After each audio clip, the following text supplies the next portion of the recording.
Ora bem, queria agradecer primeiro à Manuela Matos Monteiro o desafio e este trabalho que me meteu, que aconteceu aqui precisamente nesta sala, quando ela anunciou esta nova, esta sequência, esta série de tertúlias, e me convidou a mim para, recém-chegada da América do Sul, para apresentar também a minha versão de uma viagem. E, bom, a minha primeira reação foi um pouco de um pé atrás. Porquê? Porque, por um lado, há sempre aquela timidez, não é? E principalmente, de novo, eu era tímido, entretanto, ao longo da vida fui tentando e conseguindo parcialmente combater essa timidez. Mas também havia outra questão, que era, e vim a apresentar aqui as minhas fotografias ao lado de outros fotógrafos, um dos quais tem o seu trabalho aqui à volta, por exemplo, que foi Estevão Lafuente, que esteve na primeira sessão. E para além do Estevão Lafuente, também já esteve o José Paulo Andrade, que são fotógrafos para mim de referência, e assustou-me um pouco, não é? De qualquer maneira, quando vim para casa pensei assim, houve qualquer coisa cá, uma voz cá dentro a dizer, não, tenho que ir. Tenho que ir porque, por um lado, nesta viagem à América do Sul, eu tive um especial prazer em fotografar e em publicar no Facebook, acompanhando pequenos textos das fotografias que ia fazendo. E tive muito prazer nisso. Portanto, está provado que eu gosto de falar de viagens, como o pescador gosta de falar da sua pesca, ou o caçador da sua caça. Mas, por outro lado, também pensei que iria estar em frente a pessoas que gostam também de viagens e, portanto, para as quais seria interessante este intercâmbio de experiências, não é? Portanto, acabei por outro lado, a Manuela também disse que não havia exposições, apresentações padronizadas, que não seguiam um modelo, então pronto, vou lá apresentar o meu modelo e espero que seja interessante para as pessoas que me vão ouvir. Pronto, antes de começar com as fotografias, também uma pequena explicação do que é que são as viagens para mim. Este tipo de viagem que para mim, intitulo um bocado de viagem-aventura. São viagens, eu nos anos 80, quando tinha 20 e tal anos, conheci um francês que me falou das viagens da Nouvelle Frontière, uma agência francesa, e falou-me até que tinha um catálogo muito bom e tal, e eu não descansei enquanto ele não me enviou de França o catálogo. Quando o catálogo chegou, de facto, era fascinante. Um colorido, fotografias dos programas por todo o mundo, e eu fiquei entusiasmadíssimo, mas por razões que já não me lembro bem, não dei na altura uma sequência a isso. E então ficou cá dentro um bichinho, mas que não se expressou na altura. Mais tarde, e então foi a partir de 2004, que fui precisamente com a Nouvelle Frontière ao Senegal, uma semana, e a partir daí fiz uma série de outras viagens e ficou aqui o bichinho, e então sou apaixonado pelas viagens deste tipo e também é algo que me inspira muito. Agora uma explicação quanto a esta viagem concretamente à América do Sul. Ao contrário de muitos portugueses, que pelo menos já foram ao Brasil, eu nunca tinha ido à América do Sul. Já tinha ido à Ásia, já tinha ido à África Negra, que adoro, mas a América do Sul nunca. E então foi o meu batismo desta vez. E apontei para uma viagem em grupo, Peru e Bolívia, da agência da Nomad, e fui, portanto, escolhi esse circuito, que era de 7 dias, com 12 pessoas e um guia, não é? Só que pensei, bom, vou à América do Sul, o bilhete para a América do Sul é caro, já que lá estou, já que tenho tempo, já estou reformado e, portanto, tenho algum tempo, tenho possibilidades, então deixa-me aproveitar para explorar um bocado mais por mim, mais alguma coisa. Pensei em explorar mais a Bolívia, mas havia, por outro lado, um país que me dizia alguma coisa, que era a Colômbia, por duas razões. Por um lado, eu frequento numa universidade sénior, na Universidade Sénior Contemporânea, frequento as aulas de espanhol, do qual tenho aqui 2 colegas, e a minha professora é colombiana, Marta Chaves, e, portanto, já me tinha aliciado a ir à Colômbia e portanto, já tinha boas referências da Colômbia. Por outro lado, gosto sempre, a meio do inverno, de ter um bocadinho de calor, não é? Para cortar o as nossas temperaturas. E então acabei por optar por marcar, tive que marcar com o voo e com os 3 meses de antecedência marquei 10 dias, portanto uma escala na Colômbia para conhecer por minha conta. Quando recebi o guia que tinha encomendado a Lonely Planet, disse, porque é que eu não marquei 15 pelo menos, porque realmente a Colômbia é tão diversificada que ficou uma vontade, os 10 dias pareceram curtos, porque a Colômbia é muito diversificada, tem muitas paisagens muito diversificadas, tanto de montanha, como também tem a costa do Pacífico e do Atlântico, o Mar Caribenho, não é? Tem muitas povoações com arquitetura colonial muito bonita e, portanto, comecei a ver e disse que pena não ter metido mais uns dias. Mas pronto, era 10 dias que eu tinha e foi isso que eu tentei aproveitar ao máximo. Portanto, vamos ver então aqui a primeira fotografia. Aqui está. Esta é uma fotografia do centro de Colômbia, do bairro de La Candelaria, que é um bairro muito típico e muito bonito pelo colorido, pela arquitetura das suas casas. Eu tinha destinado, portanto, no início dos 10 dias tinha um dia em Bogotá e tinha outro no final. E posso dizer que logo no primeiro dia fiquei apaixonado por Bogotá. Primeiro cheguei ao aeroporto por volta das 7 ou 8 da manhã e impunha-se ir para o centro e eu optei por não ir de táxi, uma vez que prefiro sempre os meios de transporte locais, que são bastante mais interessantes para nós conhecermos o país, não é?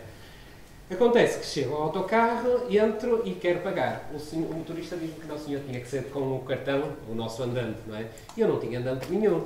Então, imediatamente, portanto, naquela altura, fiquei assim e saí do autocarro para ir procurar outra solução. E, imediatamente, dentro do autocarro, vejo pela janela 3 ou 4 passageiros, venha que este serve e tal. E eu entrei, mas eu não tenho cartão. Não há problema. Uma senhora que estava com o bebê ao colo disse, pega aqui o meu, não há problema. E eu passei o cartão dela, mas estava sem saldo. Então ela imediatamente virou-se para os outros passageiros. Ninguém tem aqui um cartão para vender aqui uma viagem a este senhor? E imediatamente uma senhora também deu o cartão. Lá lhe paguei a viagem para nós insignificante, 60 cêntimos. Mas o que é certo é que depois aquela mãe com um filho que me tinha oferecido essa oportunidade acompanhou-me, porque íamos mais ou menos para o mesmo destino, com muita preocupação ao longo da viagem, mudamos 2 vezes de autocarro e fiquei muito bem logo a ser recebido logo numa cidade desta maneira, não é? Portanto, fiquei logo encantado com este toque humano que lá encontrei. Depois, o centro de Bogotá, para mim, é bastante fascinante. Eu diria que se respira muita arte lá, desde os grafites belíssimos nas casas, nas paredes, de às vezes ir pelo passeio e ouvir uma música a sair de uma casa, alguém a tocar piano.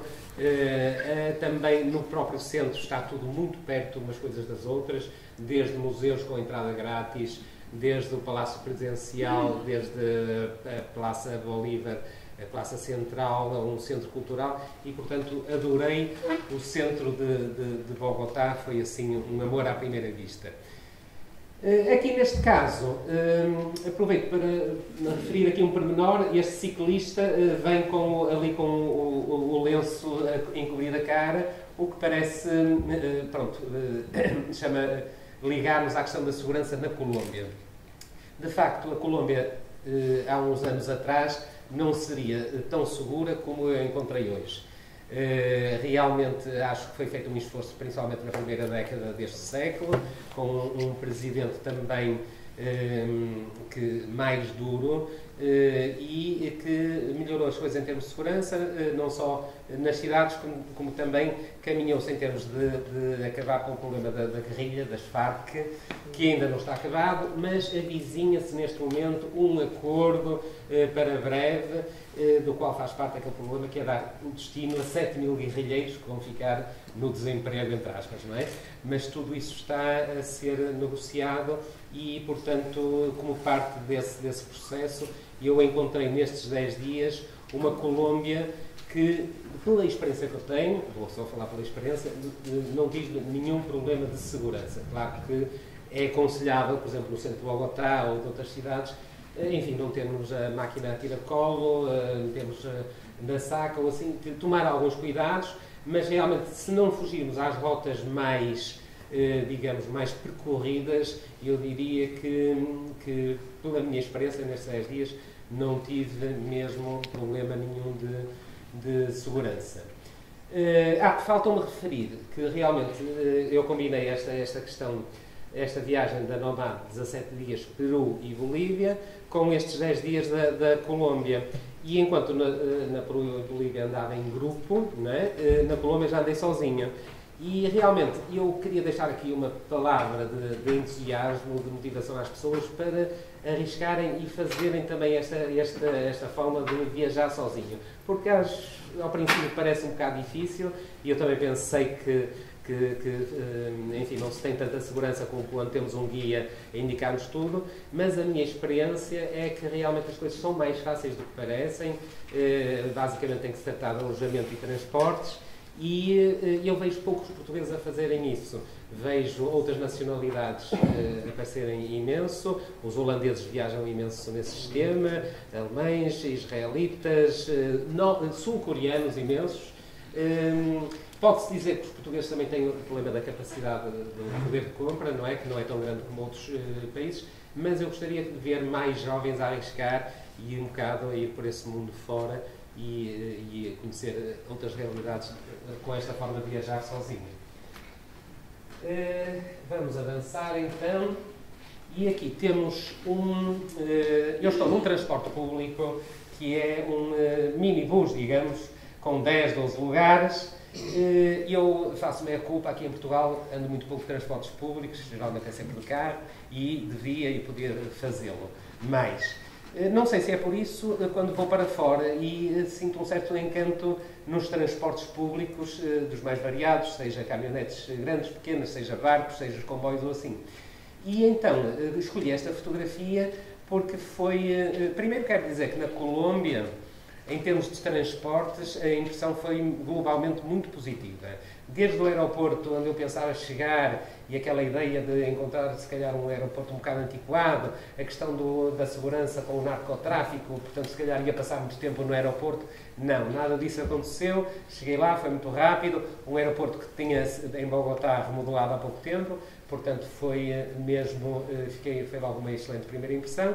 E depois, a partir daí, utilizei mais o transporte em autocarros. E funcionava, correu tudo muito bem, bastante fácil. Terminais de autocarros modernos. Naqueles que não são modernos, as coisas desenrolavam-se de uma maneira muito simples, mas, e aí é que é surpreendente, eficaz, não é? Um terminal pequeno, a pessoa entra e há 4 ou 5 autocarros estacionados e há um senhor que diz, é para Tunja ou é para São Gil? E a pessoa diz, é para São Gil. Então tem aqui este. E então já tem ali o autocarro, pode demorar um bocadinho mais, geralmente eles dizem que é 10 minutos, mas geralmente esperam para encher o autocarro, pode demorar um bocadinho mais, mas é muito fácil. E depois embarcamos naquele autocarro, a meio precisamos de mudar para outro, e eles têm muito cuidado, inclusive, de nos encaminhar ou até encontrar outra caminhonete e levam-nos quase até essa caminhonete, portanto foi muito fácil o sistema de transporte na Colômbia. E neste caso, eu não estava para viajar num autocarro tão pequeno. Eu já tinha tido uma experiência no Peru de viajar num autocarro, daquele que nós conhecemos, de 50 lugares, expresso, moderno, e a minha experiência não foi lá muito positiva. Quer dizer, entrei no autocarro às 8 da noite, depois serviram um pequeno jantarzinho muito pobrezinho, e depois logo a partir das 9 horas, quando eu já me estava a preparar, aquilo tinha assentos reclináveis para me deitar para trás, para adormecer, ligam o cinema, as televisões, metem um filme de ação com um sistema de cinema em casa, que naquele caso não era em casa, era no autocarro, fortíssimo, e quer dizer, impuseram-nos ali algo que para mim não tinha interesse nenhum, e mais do que isso também há uma grande despersonalização num autocarro grande, quer dizer, as pessoas não comunicam ou comunicam pouco e cada um vai na sua cadeira e não há grande pressão. Aqui, pelo contrário, propuseram-me uma viagem de 1 hora para fazer de Villa de Leyva até San Gil. Primeiro 1 hora neste transporte mais pequeno, e depois passaria para um transporte dos grandes, de uma caminhonete de 50 lugares, onde faria as 3 horas restantes do caminho. E esta viagenzita de 1 hora por estradas de terra batida fascinou-me bastante. Primeiro porque eu acho que em qualquer transporte público há uma coisa que também me fascina, que é pessoas, lá dentro vão pessoas dos mais diversos tipos. Aqui nós tínhamos tanto mochileiros como eu, não é? Como tínhamos também camponeses que entravam e saíam pelas povoações que íamos encontrando no caminho. E eu fascino-me um bocado que, de repente, dentro de um autocarro, nós somos todos diferentes uns dos outros. Uns são gordos, outros são magros, uns são homens, outros são mulheres, uns grandes, outros pequenos, uns ricos, outros pobres, uns muito cultos e outros não, não é? Mas estabelece ali uma certa irmandade, no sentido que estamos todos sujeitos ao mesmo destino, não é? Se o condutor adormecer, tiver um acidente, todos vamos pagar por isso. Se tivermos um furo, se calhar é preciso ajudarmos também a mudar as rodas, não é? E, portanto, sempre me fascinou este aspecto de pessoas totalmente diferentes encontrarem ali uma certa comunhão de interesses, o que também talvez esteja ligado a um recuo, talvez a um sentimento da altura das tribos, não é? Um sentimento, como se diz, gregário, de pertencer a um grupo e estarmos todos irmanados a tentar atingir o mesmo objetivo. E então esta viagem fascinou-me bastante, foi só 1 hora, quase sempre por caminhos de terra batida e neste caso aconteceu estarmos a cruzar um caminhão, mas geralmente não tinha muito pouco trânsito e portanto fascinou-me bastante este contraste com aquele transporte antes despersonalizado que tinha encontrado nessa viagem ainda no Peru. Gostei bastante desta viagem.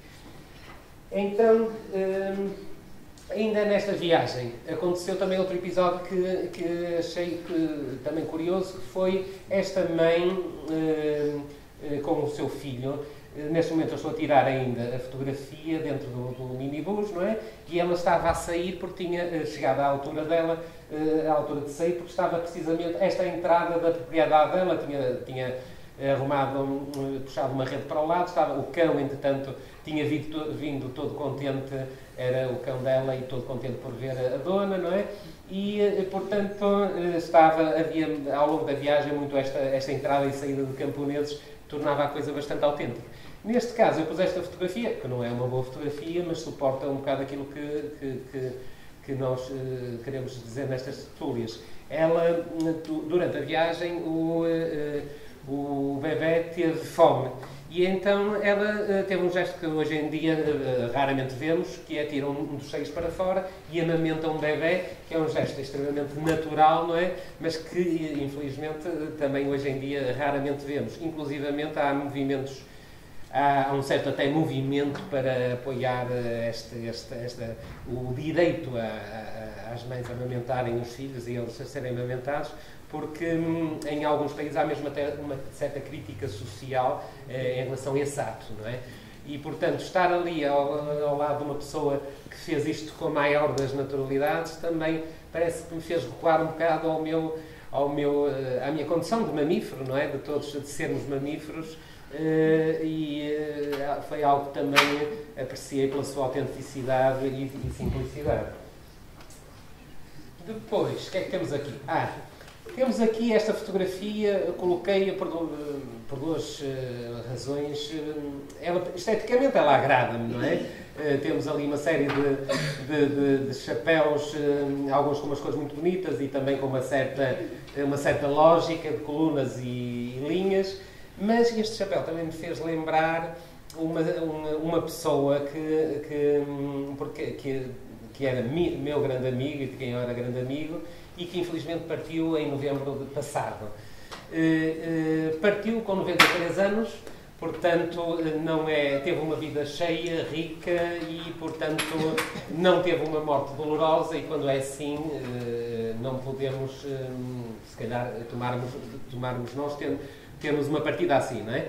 Mas acontece que, portanto, ele faleceu em novembro e ele era o maior entusiasta das minhas viagens. Porque era uma pessoa já de si muito entusiasmada, era uma pessoa que realmente não se deitava, ele dizia: não, Zé Miguel, eu não me deito uma noite antes de de fazer os projetos para o dia seguinte, isto já com os seus 90 e tal anos de idade. E então era uma pessoa cheia de entusiasmo e era o maior entusiasta das minhas viagens. Quando eu chegava delas, ele queria saber os meus relatos e às vezes surpreendia-me complementando os meus relatos com informações que ele tinha ouvido ou visto na televisão, nos seus documentários que ele gostava muito, e então às vezes ele próprio me trazia coisas que eu não sabia sobre os locais onde ia. E, por outro lado, quando eu lhe mostrava as fotografias, ele olhava para as fotografias e dizia com grande entusiasmo: estão fantásticas, Daniel, estão fantásticas. E, portanto, nesta viagem, eu lembrei-me que era a primeira vez que realmente ia regressar e não ia ter a ver o resultado das minhas viagens. Não é? E isso, 2 ou 3 vezes ao longo da minha viagem, emocionou-me. E eu, aliás, isto é uma parte, mas quando as pessoas partem do nosso convívio, eu muitas vezes não sou uma pessoa que choro muito, talvez porque não tenho um grande medo da morte, talvez porque acho tudo relativo, acho que daqui a 100 anos, em princípio, nenhum de nós está cá, e, portanto, não vibro muito nessa muitas vezes, em funerais ou assim, não sou pessoa para reagir muito. E, por isso, surpreendeu-me a mim próprio, nesta viagem, por 2 ou 3 vezes, emocionar-me ao pensar neste amigo que pela primeira vez não ia ter quando regressasse. E, complementando isto agora, também, e falando um bocado, um episódio que teve a ver com isto e que mostra um bocado o coração das pessoas na Colômbia e a sua afetividade e abertura. Acontece que eu, uma vez, ia numa caminhonete, e, num lugar junto à janela, e entra uma camponesa com um aspecto algo duro e senta-se ao meu lado. E eu, que nesta viagem até desenvolvi uma grande capacidade e prazer em falar com as pessoas já uns 5 minutos. Então vou ter que acelerar. E eu por acaso, com aquela pessoa que tinha um semblante mais duro, eu não entabulei conversa. Ora, aconteceu que estava a pensar nesta situação do meu amigo que não ia estar à minha espera e emocionei-me um bocado. E então, a certa altura, noto assim uma cotovelada no meu braço e eu não liguei. Passado uns segundos, novamente outra cotovelada. E então eu também não liguei e ela, ao fim dos segundos, começa a falar comigo. Portanto, ela ter-se-á percebido que eu estava emocionado e então realmente quis-me retirar daquele estado e apreciei muito, de facto, este toque de uma pessoa aparentemente dura que teve este gesto. Bom, aqui também, parece que eu estou a falar muito de transportes e acontece que aqui foi também, eu também estava noutra viagem no autocarro, junto à janela também, e esta senhora, bastante volumosa, veio sentar ao meu lado e, certamente muito consciente da sua condição, pediu logo desculpa, sem ter feito nada, mas sabia que era volumosa e eu colaborei e cheguei-me para o lado. E então, pronto, falamos um bocadinho e a certa altura eu aproveitei, então vamos tirar uma selfie, não se importar, e tirei e depois apeteceu-me, às vezes sou um bocado brincalhão, apeteceu-me dizer uma coisa que nunca tinha dito lá fora, mas disse-lhe, olha, em espanhol, mira, não queres venir comigo para Portugal? Então tive o prazer de a ver dar uma grande gargalhada, não disse nada, mas a gargalhada dela foi a resposta total e foi um prazer vê-la reagir assim. Pronto, mais pessoas, portanto, na Colômbia, eu também gosto muito de fotografar pessoas e já agora aproveitava para quem ainda não viu, para dar aqui uma vista de olhos na exposição do Estevão Lafuente, porque tem aqui retratos de pessoas fantásticos. E então, o que é que aconteceu aqui? Numa povoaçãozita relativamente pequena chamada Barichara, muito típica, esta senhora estava no parque a vender limonada e chá. E eu comprei-lhe uma limonada e falei um bocadinho com ela, mas depois fui-me embora e disse, esqueci-me de tirar uma fotografia à senhora que gostava de ter tirado. E então almocei e ia-me embora quando vejo esta senhora vir embora da praça com o carrinho. Eu disse, epá, isto é a minha grande oportunidade. Então falei com ela, comprei-lhe um chá e depois de ter comprado um chá, que já foi com esse objetivo depois de tirar a fotografia, não é? Depois de ter comprado o chá, então disse, não se importa tirar uma fotografia, e realmente ela chama-se Rosa, e pela expressão dela, ela não se importou nada, mesmo de tirar a fotografia, foi um prazer para ela e para mim. Não é? Pronto, eu disse que me apaixonei por Bogotá no primeiro dia, mas de facto o final da viagem, antes de ir de novo para Bogotá, foi Cartagena das Índias. E realmente isto fazia parte do meu imaginário de um dia irmos, mas temos tantas terras onde nós gostamos de ir um dia, e eu pensei que isto não se realizar. Mas Cartagena realizou-se. E, para grande surpresa minha, ao contrário de outras terras que eu tinha visto antes que quase se viam em 3 ou 4 horas, Cartagena é uma cidade já com uma certa dimensão, e o centro histórico, eu pensei que pudessem ser meia dúzia de ruas interessantes, mas não.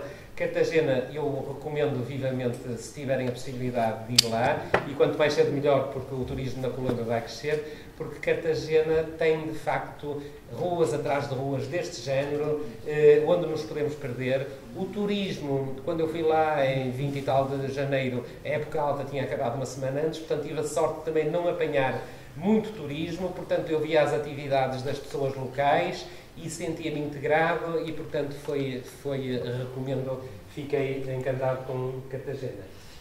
Aqui, eu estava dentro de uma igreja e chamou-me a atenção aquela casa que estava do lado de fora, com cores, um azul muito bonito, e tive a sorte de esta jovem ir a sair e eu apanhei-a. Ora bem, o que é que acontece? Isto fez-me lembrar, não, foi a nossa professora de espanhol que lembrou isso, que nós andamos nas aulas de espanhol a ler um livro que é O Amor em Tempos de Cólera, do Gabriel García Márquez. Ora, o Gabriel García Márquez passou em Cartagena e a ação deste romance decorre em Cartagena.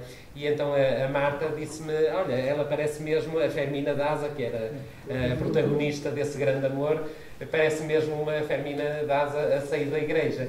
E realmente eu, aproveitando, uma vez que estava a ler esse romance, fiz uma coisa também muito interessante, que foi contratar um circuito que demorei algum tempo a descobrir, mas consegui, com audioguia, portanto, audioguia pelas ruas de Cartagena, indicando sítios onde o Gabriel García Márquez tinha estado, inclusive a prisão onde ele dormiu a primeira noite que chegou a Cartagena das Índias, e também sítios onde mais tarde veio a ser filmado feito o filme Amor em Tempos de Cólera. Portanto, foi uma sensação. Eu só estive 24 horas em Cartagena, mas 3 horas e tal passei-as com o audioguia, e estando a ler o romance como estava, e com o audioguia e naquelas ruas maravilhosas, foi assim uma sensação fantástica. Pronto, aqui já estou a acabar. Aqui temos uma porta muito bonita que estava no passeio, cheia de cores. A Colômbia é muito cheia destas cores. Esta senhora é uma vendedora de fruta, salvo erro, chamam-se talenqueiras, salvo erro. Pronto, é uma fotografia que é bonita por causa das cores da porta serem bonitas, não é? Mas a fotografia não supera de maneira nenhuma a porta. Portanto, não é uma grande fotografia, mas eu esperei um bocadinho e tive mais uma vez um bocado de sorte, e então ficou um bocado mais interessante quando apareceu alto lá. Então aqui está a saltar. Saltaram. Aqui falta uma fotografia no meio, não sei porquê, falta aqui uma fotografia. Pronto, mas eu explico. Era uma fotografia, eu esperei mais um bocadinho e veio uma senhora que entrava ali do lado direito da fotografia, ficou ali. E era uma senhora com bastante semelhança da senhora da fotografia. E então ela, que vinha com um fato de dia a dia, não é? Ficou aí uma fotografia interessante, porque parecia a mesma pessoa digamos, numa altura de festa ou de trabalho, consoante que queiramos ver esta senhora, e ao mesmo tempo a outra senhora, que poderíamos considerar que era a mesma, num dia de ir e vir para o trabalho. E pronto, e para não abusar muito dos 30 minutos que já devem passar um bocadinho, pronto, isto é um clichê, não é? É um clichê porque são realmente vendedoras de fruta, essencialmente para turistas, não é? Mas não resisti a fazer isto. Estas senhoras estão sentadas ali com um ar bastante passivo.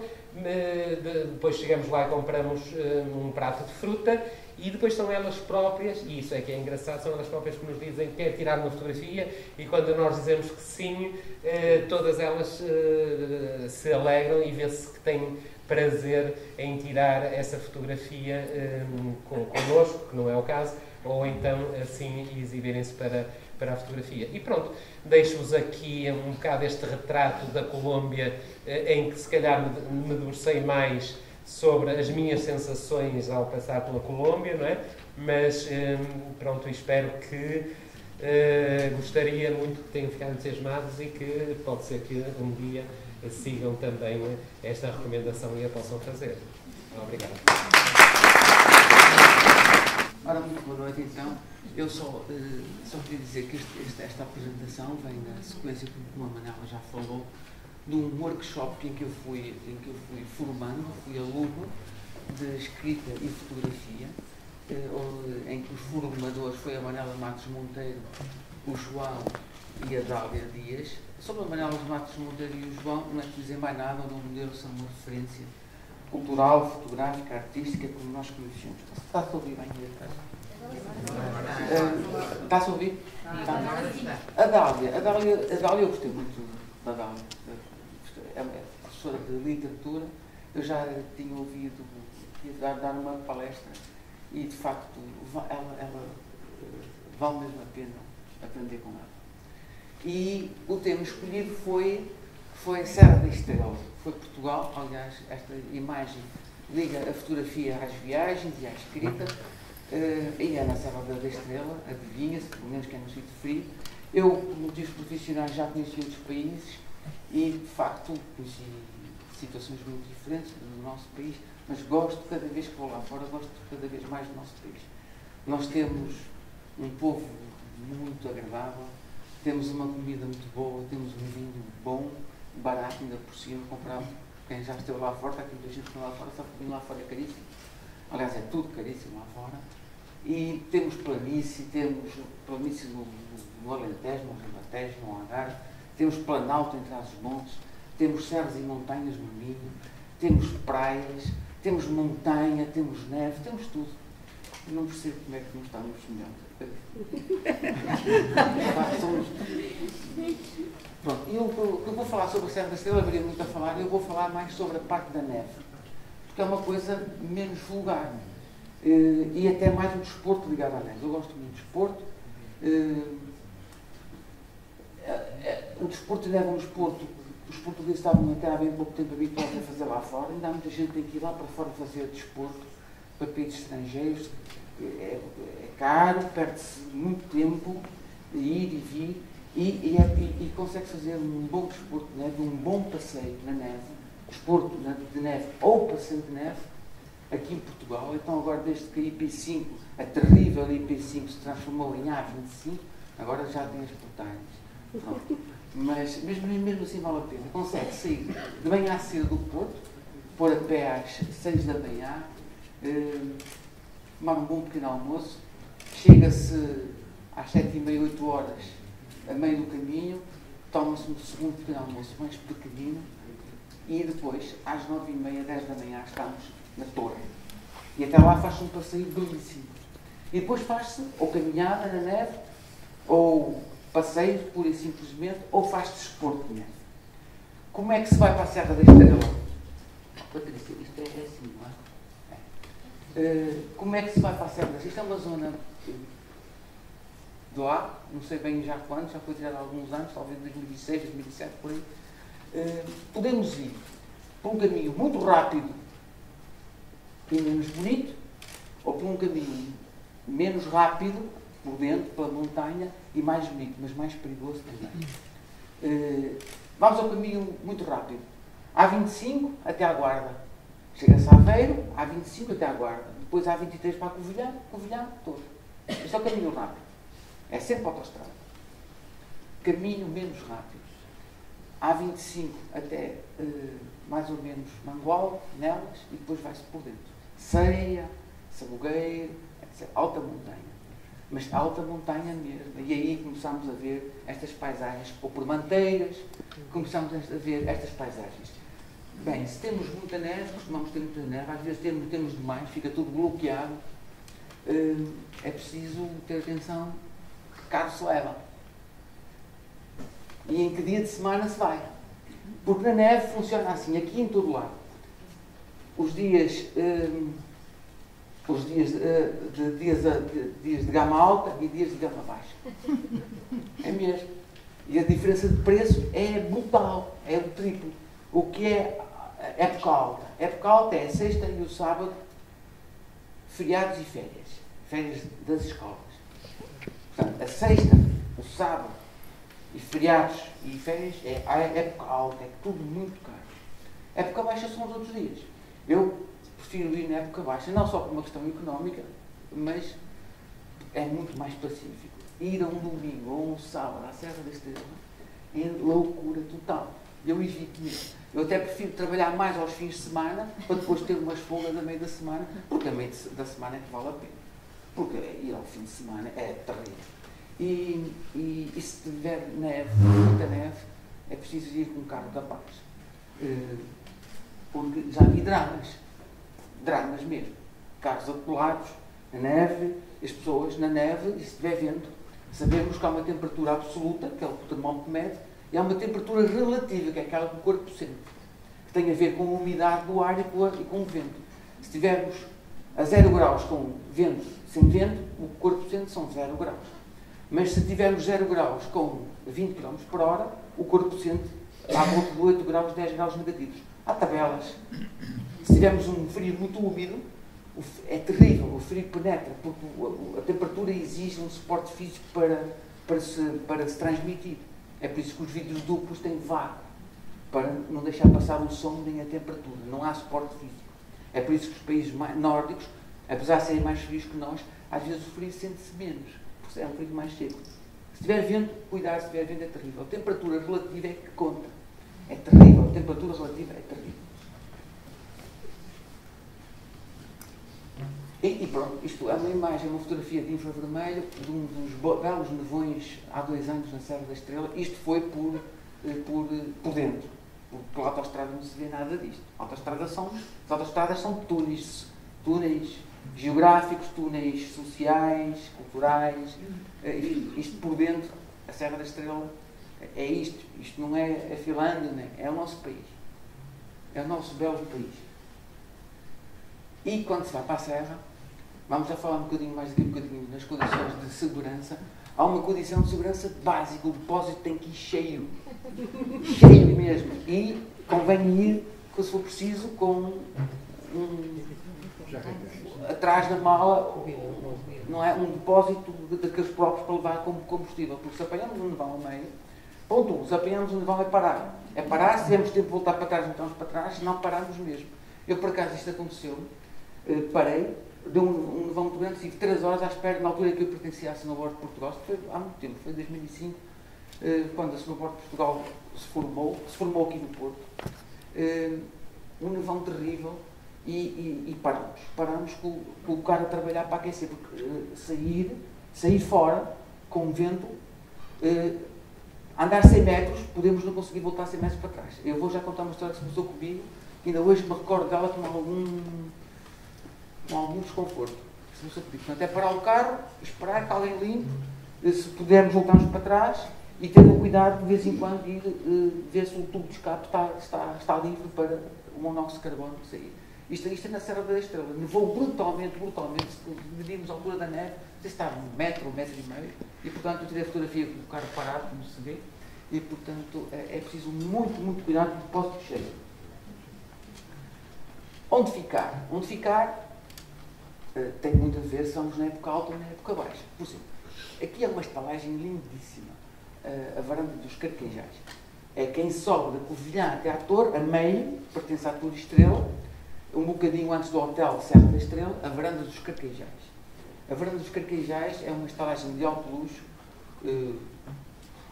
fantástica, comida, aquela comida boa da Serra da Estrela, forte, aquele vinho bom, aquelas lareiras enormes, as condições são ótimas.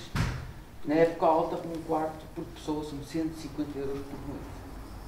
Esta é a minha filha, que está a lavar as mãos. Foram 30 euros por noite, porque fomos. Os meus filhos faltaram à escola. Eu falei com os diretores de turma, porque estavam fantásticos, e eu achei que era mais importante eles passarem um bom dia, 2 dias na Serra da Estrela com o pai, a fazer ski e snowboard, do que mais um dia de matemática e de física. E liguei aos diretores de turma e eles concordaram. E, portanto, fomos na época baixa.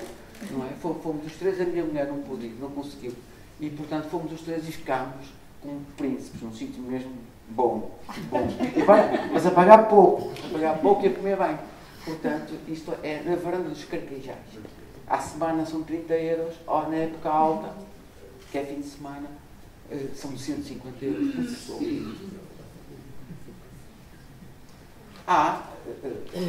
Mesmo as residenciais, que existem muito na Covilhã e por ali fora, mesmo as residenciais, na época alta são caras.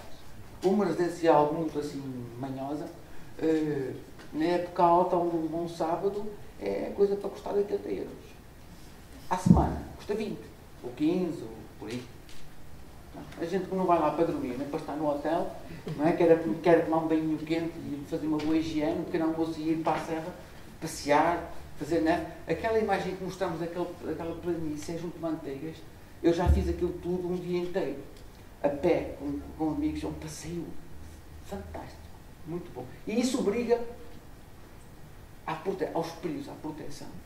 E a proteção passa pela roupa, pelas botas, pelas luvas e pelos óculos. Parece uma coisa sem importância, os óculos, mas não é. Estas coisas, é como tudo na vida, não compensa comprar o mais caro, porque é muito caro. Há casacos destes em Gore-Tex a custar 400 euros e 500. Bem, não compensa comprar desse, a não ser que não tenha muito dinheiro. Isso compensa tudo. Mas quem seja uma pessoa como eu, que não sou pobre nem sou rico, portanto, também não compensa comprar no continente um material inteiro tudo por 20 euros. É o pior que se pode fazer, é deitar 20 euros fora ou 30. Porque o pior que pode acontecer é comprar-se roupa de neve não respirável. Nunca se pode fazer uma coisa dessas. Eu peço desculpa, está aqui gente, se calhar, que para eles é saber e aí terão que ter a paciência de me ouvir. Aqueles que não sabem, poderá ser interessante. A coisa pior que pode haver na neve é ter roupa não respirável. Uma pessoa passava um quarto de hora, está mal, está gelado, passeio horrível e sente-se mal. Portanto, um equipamento, um casaco custa à volta de 50 euros, 60, umas calças 40 a 60 euros, as botas também à volta disso, é começar a somar, e as luvas têm que ser em Gore-Tex. As luvas é comprar o melhor que existe. Acabou, ponto final. Luvas é o melhor que existe no mercado. Porque, mesmo assim, as mãos gelam. E é preciso, além das luvas de Gore-Tex, usar umas luvas por dentro fininhas, de pano, de malha, que algumas agora até têm umas pontinhas que dão para tocar no telemóvel, nos smartphones, dão muito jeito, faz muito ficar tudo. Luvas é o melhor que existe. E não há luvas boas a custar menos de 100 euros. E as 100 euros são fracotes. Luvas em Gore-Tex, mesmo para passear, claro, quem vai à Serra da Estrela uma vez, ver os esquiadores mandarem uns tombos, isso não vale a pena comprar luvas. Agora, quem vai fazer um passeio à Serra da Estrela, passar aqueles glaciares em passeio, que dura um dia inteiro, ou quem vai fazer ski ou snowboard, luvas é o melhor que existe. Tem que ser mesmo o melhor que existe. Os óculos é muito importante. Parece uma coisa que é só estética, mas não é. Porque em medicina, em doenças, vamos dizer antes assim, em doenças, não é por determinados eventos serem raros que não são importantes. Há determinadas situações que são raras, mas quando acontecem são muito graves. 4 grandes problemas que podem acontecer nos olhos. As conjuntivites, ceratites, a gente chega ao fim do dia com vários vermelhos e cansados, e parece que são cheios de areia. Enfim, não é grave. As cataratas, claro, se quem vai à Serra da Estrela uma vez ou outra, ou quem vai à neve uma vez ou outra, não tem problema. Mas quem lá vai muitas vezes, a neve, a praia, que é uma zona muito luminosa, reflete cerca de 15% da luz do sol. A neve reflete 95%. É impressionante. Até para fotografar, a gente fica louco, porque as fotos ficam todas sobreexpostas. A gente tem que andar sempre a mudar o diafragma, porque senão aquilo fica tudo branco.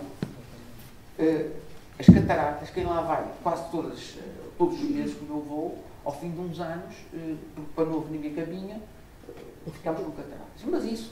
Mas depois temos os pterígios, que são situações raras, mas muito aborrecidas quando acontecem.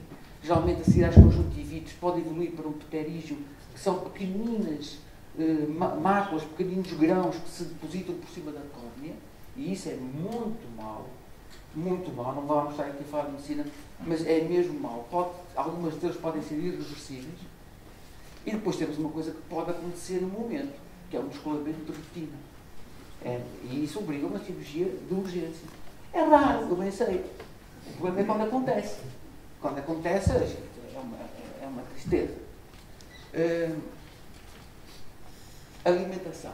Para ir para a neve, temos que levar atrás duas coisas: açúcar e água. Desidrata-se, que é uma brutalidade.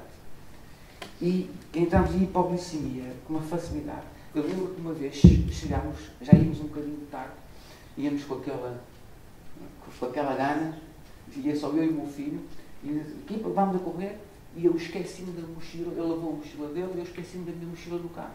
Bem, já tinha andado não sei quanto, ainda por cima estavam condições drásticas, terrivelmente drásticas. Agora não vou para trás. E assim foi. Passado 3 ou 4 horas, entrei numa situação de hipoglicemia e tal. Senti-me tão mal, tão mal. O abrigo era como daqui para aquele painel branco. Eu disse ao meu filho: olha, vai a correr, pedir ajuda, que eu já não consigo chegar ali. Mas não conseguia mesmo chegar ali. Não me quero lembrar desses momentos, porque a gente sente-se a morrer. E se estivesse sozinho, morria. Não estou a exagerar, nem estou a ser bruto. Morria mesmo. Por causa do filho. E estávamos só nós na pista, que nevava tanto. Tinha tanto vento, nem sei como é que as pistas estavam abertas. Morria-se. Já vi também situações menos drásticas, mas preocupantes. Algumas senhoras muito bonitas e elegantes que vão à neve no namorado, ao domingo, e portanto vão de botas altas, fininhas e metidas à frente.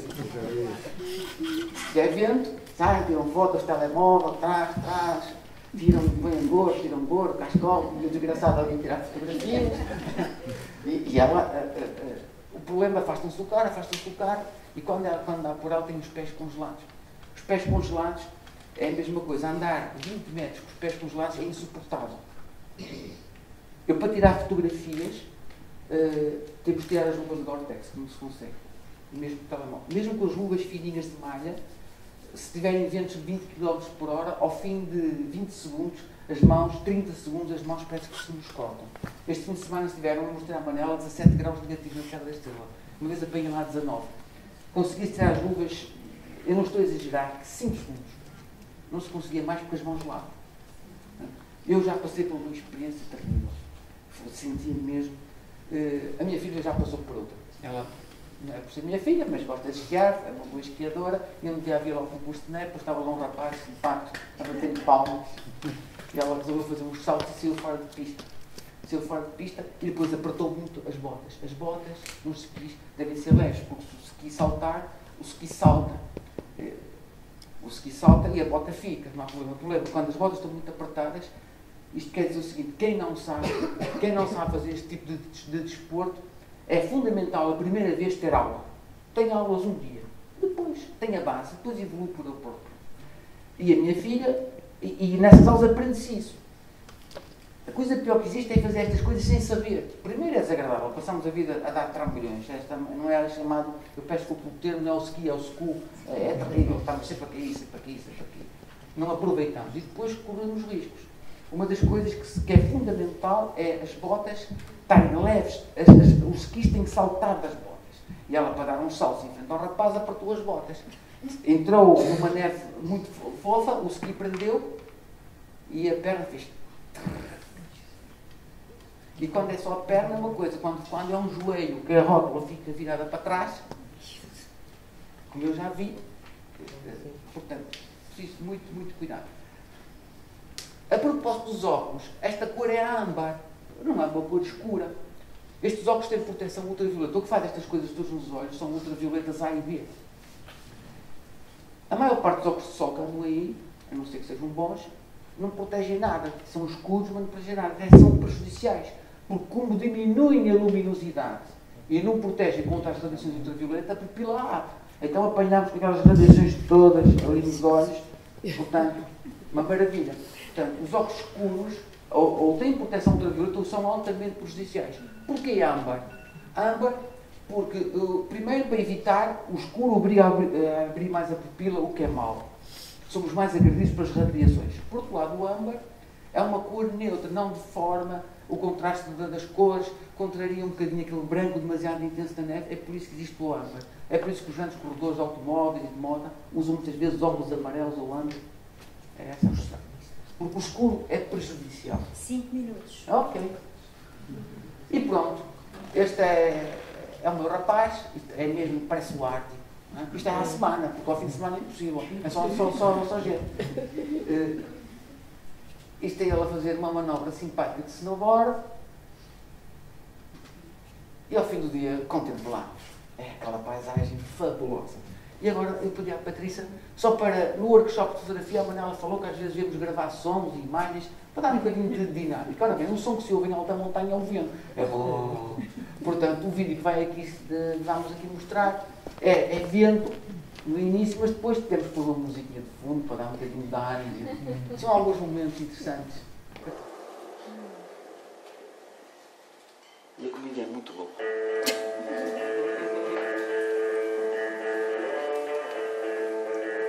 Ouve-se bem aí atrás.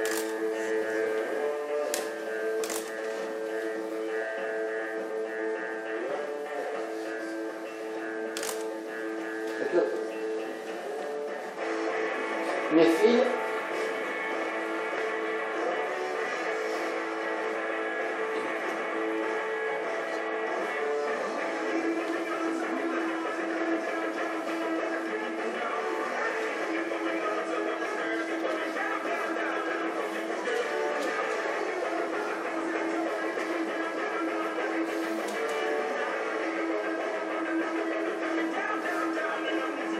Os teleféricos também estão abertos à semana.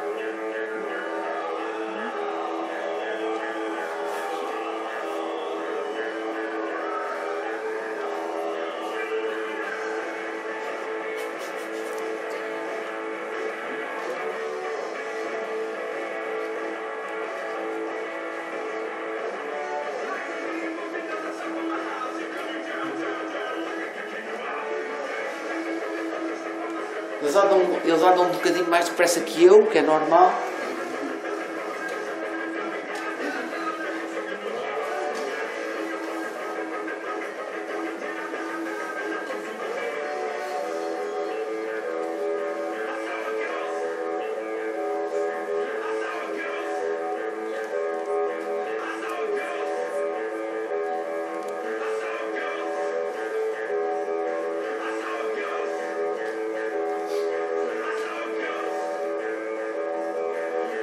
É uma sensação de liberdade grande. A gente sai de lá bem disposto, preparado para enfrentar a semana que vem. Eu gosto muito.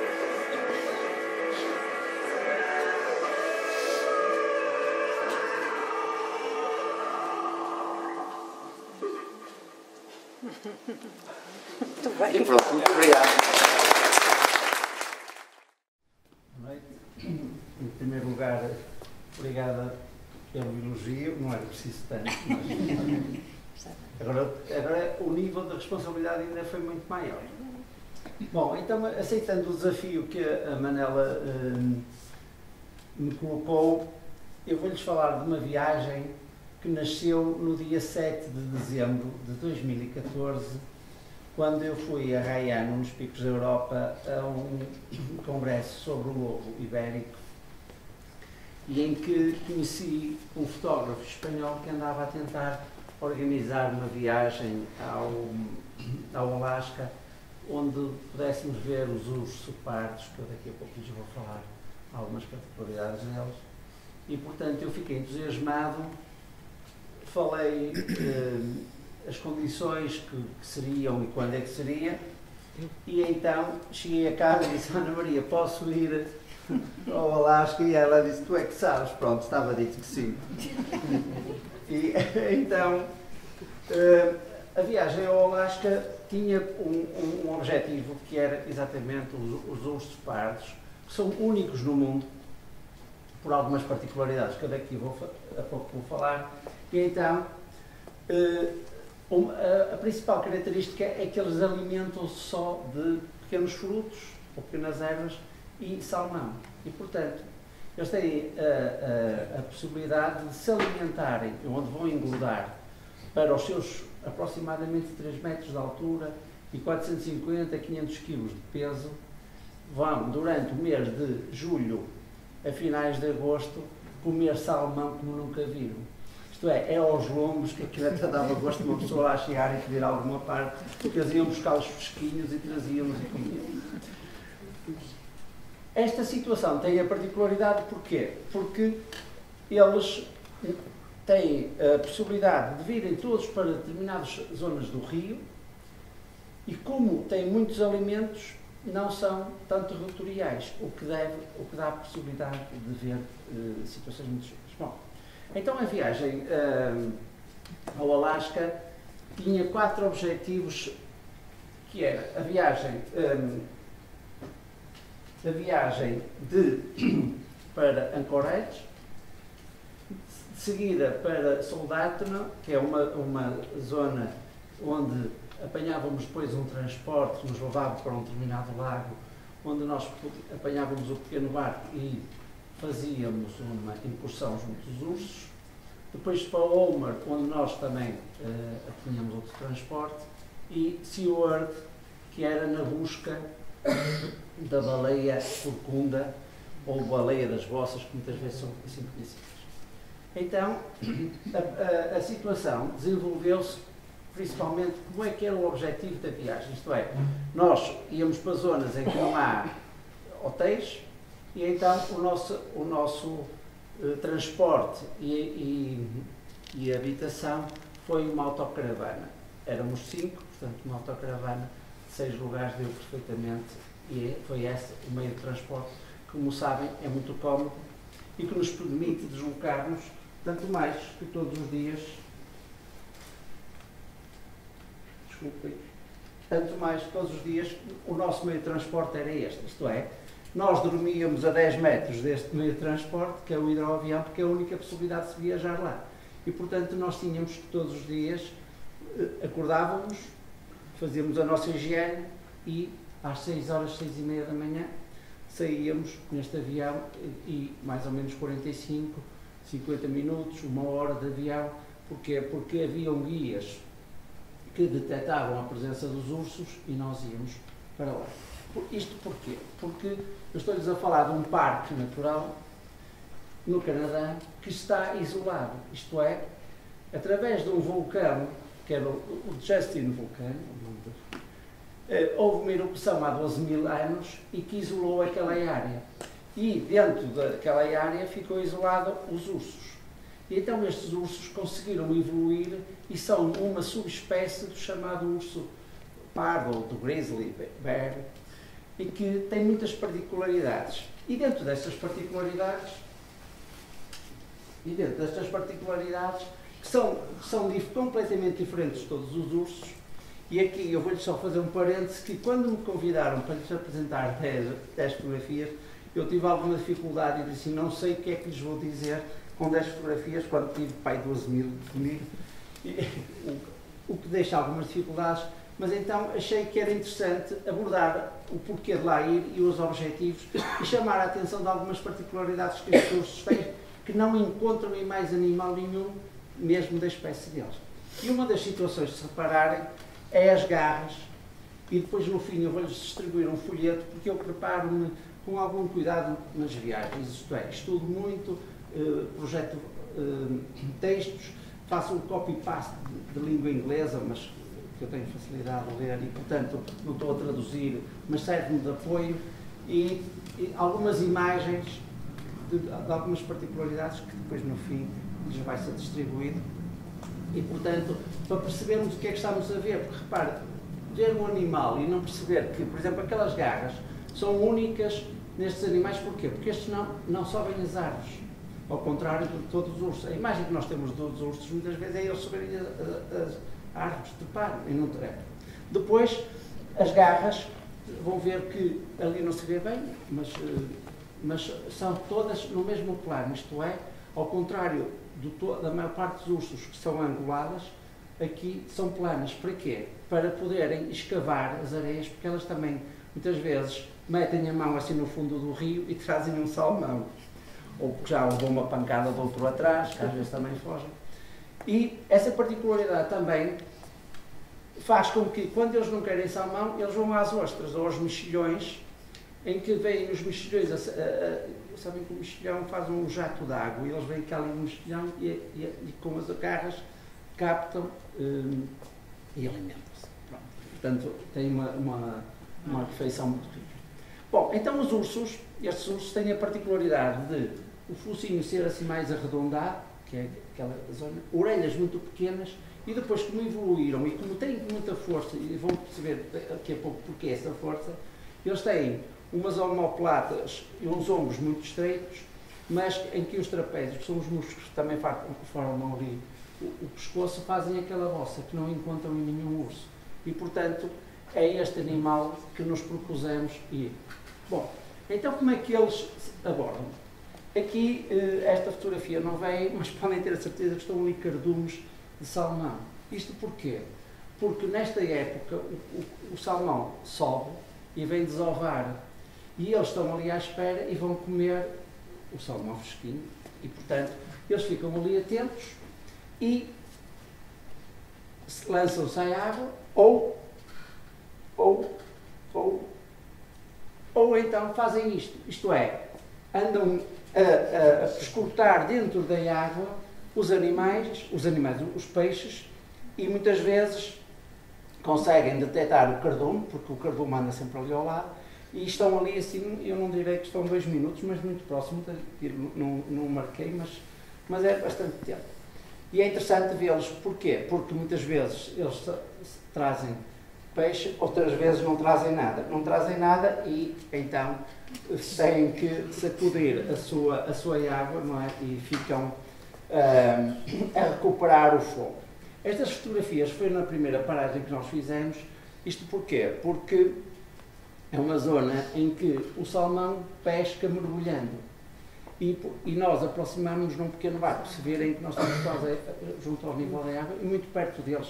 Porque também há uma particularidade engraçada, é que eles, como não têm predadores, nem a caça é permitida, portanto eles veem um homem com muita sorte. A única condição que nós tínhamos era que não podemos estar isolados, isto é, se somos grupos, se éramos 5, estávamos os 5. Claro que os 5 podiam estar em pé, ajoelhados, deitados, como quisessem, mas tínhamos de estar sempre em bloco. Porquê? Porque criámos volume e, portanto, eles, além de não sentirem ameaça, veem que aquele volume também é maior, provavelmente, em relação a eles, e criam ali um equilíbrio e passam ao nosso lado, e nós temos que ter algum cuidado quando aparecem crias. Como sabem, as crias são sempre mais irrequietas e isso pode condicionar também a situação. Bom, mas então, este é um aspecto dele expulsar a água, não é? E acabava por ficar ali. E esta situação, eles às vezes ficavam algum tempo parados. E este tempo parados era observarem os cardumes do peixe a passar e como é que eles poderiam desenvolver a sua arte de pescar. Bem, eu quero lhes dizer que este urso, passa a expressão que foi mesmo um urso, porque não conseguiu pescar nenhum peixe naquele momento em que esteve lá. Depois vieram às rochas, porque eles, como aquilo é a fartanza, não é? Eles pegam num salmão, trazem-no para a margem, comem-no, uma parte, e depois deixam o resto e vão lá buscar o que mais fresco. E, portanto, eles ficam estão com aquela escolha, até dá gozo, é verdade, é impressionante. Bom, então isto é um momento de atenção em que ele vai também tentar buscar outros. Bom, muitas vezes também encontramos irmãos, e estes ursos têm 3 anos e meio. E 3 anos e meio porquê? Não só porque o guia nos disse, não é? Mas porque pelo seu tamanho, e é o último ano em que estão juntos. A partir deste inverno eles já estão separados. Portanto, eles até aos 3 anos e meio andam juntos.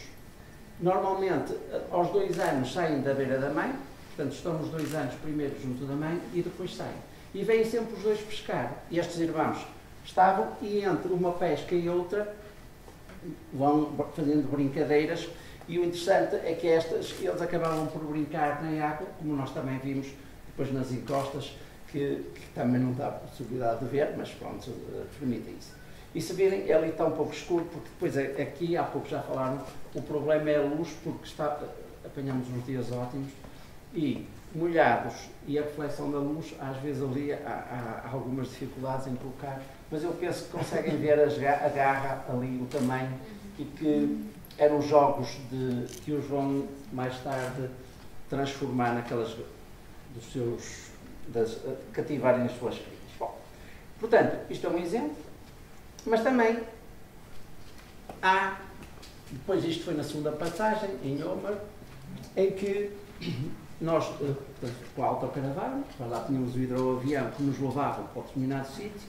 Quando estávamos, muitas vezes, no hidroavião, esta parte aqui, pousávamos portanto, no lago e depois íamos a pé à zona onde víssemos mais ursos. Como é que nós fazíamos isto? O piloto, que também era o nosso guia, passava em voo junto dos lagos mais frequentes, normalmente é um rio, e via, olha ali ursos, descíamos ali, ficávamos ali, e depois deixávamos lá ficar todos os dias, porque realmente isto estão sempre presentes. Bom, então, como é que é esta pesca ou esta caça, melhor dizendo? É muito simples. Eles põem-se na margem, e eu trouxe só esta imagem, porque a Manela disse-me, só podes mostrar 10, e eu fiz uma pequena aldrabice, que a primeira capa já é uma imagem, já são 11, peço desculpa, mas pronto. Então, eles estão ali na margem, e começam a ver o cardume a passar ali, e escolhem normalmente o maior, e começam a correr. Quando começam a correr, olha, se virem aqui, estas tonalidades vermelhas são salmões. Bom, este era o mais poderoso. Porquê? Porque o mais poderoso faz esta ondinha. Portanto, são mais poderosos, mais rápidos, os mais volumosos, os melhores. E pronto. E eles começam a ir. Depois tem uma zona de abordagem que é, tentam calcar o salmão e depois com a garra trá-los, abraçam-no e com a boca pegam-no. Tenho esta sequência toda. Um dia mais tarde poderei mostrá-las, mas pronto. Ele lá o apanha e depois traz-lo para a margem, e a margem era aqui perto e nós estávamos para aí a 5, 10 metros deles e pouco mais, e não havia problema nenhum. Eles pousam-nos e depois, reparem para as garras tanto da mão e veem o salmão é fresquinho e cá está. Aqui não se vê muito bem, mas estas tonalidades vermelhas são salmões que continuam a passar como se nada fosse. Viram que neste dia não. Este pelo menos ali, mais à frente não sei como será. Bom, e é assim. Também existem as crias, e nós tivemos muita sorte. Porquê? Porque normalmente as crias são todas da mesma cor, e esta nasceu um preto e um branco. Não sei como é que a mãe resolveu este problema, mas que o facto é que se... Bom, e realmente é muito interessante ver as crias, porque elas acompanham a mãe, sempre com a mãe, o pai nunca aparece, mas é sempre a mãe, e vão se divertindo e vão fazendo pequenas brincadeiras com as espinhas do salmão que acabaram, com restos de salmão que também ficou, e permitem ver algumas coisas. Depois a mãe, que era aquela ursa que estava ali com o salmão, abre o peixe, e depois de abrir o peixe partilha o resto do ombo com os filhos, isto é, como os pais todos deixam sempre o melhor para os filhos, a não ser que sejam pais gulosos e como a todos. Bom, e foi assim, e estou a terminar. A Manela, depois distribuímos no fim. Sim. E depois deste dia, os ursos acabaram e nós dirigimos então para SeaWorld, que é um porto de mar, que é um porto de abrigo daqueles barcos que vocês veem no National Geographic, do mar revolto ou pesca radical. Sim. Porquê? Porque nos dirigimos para o mar de Bering e para o Golfo do Alasca à procura de várias, das baleias de bossa, que era o nosso grande objetivo, das orcas que vimos ao longe, mas não vimos nada, vimos só um pouco do dorso e a pluma que fazem quando respiram. E então tivemos a sorte de ver uma baleia, e o nosso guia do barco dirigiu-se para lá porque eles, como estão fartos de ver aquilo, começaram a perceber que havia de alguma coisa surgir muito gira. Porquê? Porque viu que a baleia saía e mostrava a cauda, depois batia com a cauda e lateralmente pôs-se com uma das barbatanas também a bater na água. E então diz assim: vamos ficar aqui que vai sair alguma coisa de bonito. Bom, vimos-la a saltar e de repente, à nossa frente, pá, uns 20 metros, 25 metros, eu tenho esta sequência toda, que lhes vou mostrar a seguir, porque eu também tenho que criar alguma expectativa, não é? Em que, quando a baleia entra na água, a espuma é um dos últimos frames que eu tenho na máquina. Portanto, vejam não só o peso, como a distância que estávamos da máquina. E, portanto, o que nós fomos presenteados com esta imagem, isto é, ela a sair da água, não é? Em que sai, e portanto é aquela água, aquelas linhas brancas são todas, e depois deixa-se cair, e é quando ela se deixa cair que faz aquela imensidão de água, e que foi muito giro, e é um giro que deixou muita emoção, porque realmente nós às vezes vimos essas imagens feitas por outros, ou os filmes dos outros, ou na National Geographic, e quando nós temos essa possibilidade e a sorte de a fazer, e Ana Maria, muito obrigado, porque já convenci que vou lá voltar agora em outubro. Bom, e foi muito giro, e 10 imagens dizem muito a mim, espero que vos tenha transmitido também com alguma emoção isto. E, Manela, muito obrigada por esta oportunidade. Muito obrigado.